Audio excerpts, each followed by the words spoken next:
पंचायत समितीच्या निवडणुकीसाठी युवा कार्यकर्ता कुंदन ठिकले उतरले निवडणुकीच्या मैदानात।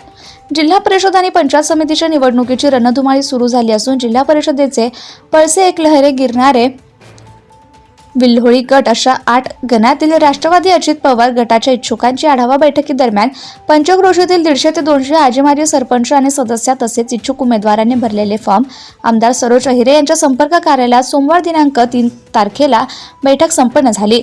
या बैठकीला राष्ट्रवादी पक्षाचे जिल्हाध्यक्ष विष्णुपंत म्हैसधुने, ज्येष्ठ नेते निवृत्ती अरिंगळे, राजाराम धनवटे, विधानसभा अध्यक्ष सोमनाथ बोराडे, बाळासाहेब म्हस्के, शंकरराव ढिकले, गोरख जाधव, बाळासाहेब जाधव, भाऊराव तुंगार, सुनील पवार, गणपत गायधनी, संतोष गायधनी, योगेश ढिकले, सुरेंद्र लोखंडे, गणेश ढिकले, जयराम अण्णा ढिकले, भैरूप ढिकले, नथू ढिकले, नामदेव ढिकले, कैलास ढिकले आदी उपस्थित होते। जिल्हा परिषद आणि पंचायत समितीच्या निवडणुकीसाठी राष्ट्रवादी अजित पवार पक्षाकडून सय्यद पिंपरी, पळसे आणि शिंदे गावात मतदारसंख्याही अधिक असून सय्यद पिंपरी गावातून कुंदन ढिकले हे उमेदवारी लढत असून पळसे गटातून शरद गायखे, माजी जिल्हा परिषद सदस्य यशवंत ढिकले, भाऊसाहेब ढिकले, सरपंच सय्यद पिंपरी, माजी सरपंच मधुकर ढिकले यांच्यासह इच्छुक आहेत। तसेच कुंदन ढिकले हे गेल्या कित्येक वर्षांपासून राष्ट्रवादी अजित पवार गटाच्या सामाजिक युवा कार्यकर्ते असून आमदार सरोजताई अहिरे यांचे कट्टर समर्थक म्हणून तालुक्याला ओळख आहे। पंचक्रोशीतील सामाजिक कार्याचा दांडगा जनसंपर्क असून त्याचप्रमाणे शेतकऱ्यांच्या आणि गावकऱ्यांच्या समस्येसाठी देखील धावपळ एकनिष्ठेने आणि प्रामाणिकपणे काम करणारे धडाडीचे कार्यकर्ते म्हणून अशी त्यांची खाती आहे। तरी देखील आपण बघूया आता उमेदवारी कोणाला मिळते याकडे मतदारांचं चांगलंच लक्ष लागू नये। गेल्या पंचवार्षिक पासून राष्ट्रवादी काँग्रेस पक्षाचा आपण झेंडा फडकवला आहे आणि आपण मला जसे आशीर्वाद दिले तसे या निवडणुकांमध्ये यापूर्वीही जिल्हा परिषद सदस्य हे आपल्या राष्ट्रवादी काँग्रेस पक्षाचे होते।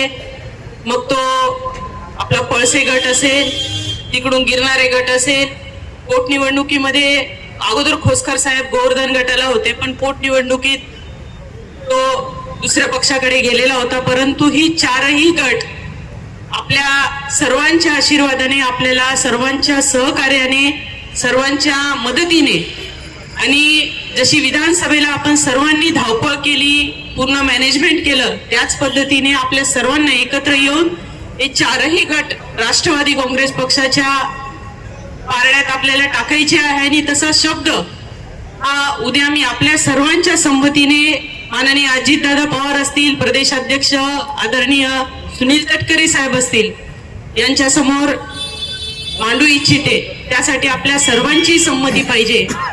8ही गण राष्ट्रवादी काँग्रेस पक्ष हा गेल्या पंचवार्षिक मध्ये सुद्धा सगळे पंचायत समितीचे सदस्य हे राष्ट्रवादी काँग्रेस पक्षाचे होते आणि सभापती कायम तिथे राष्ट्रवादी काँग्रेस पक्षाचा असलेला आहे, त्यावर निर्णय घेतील।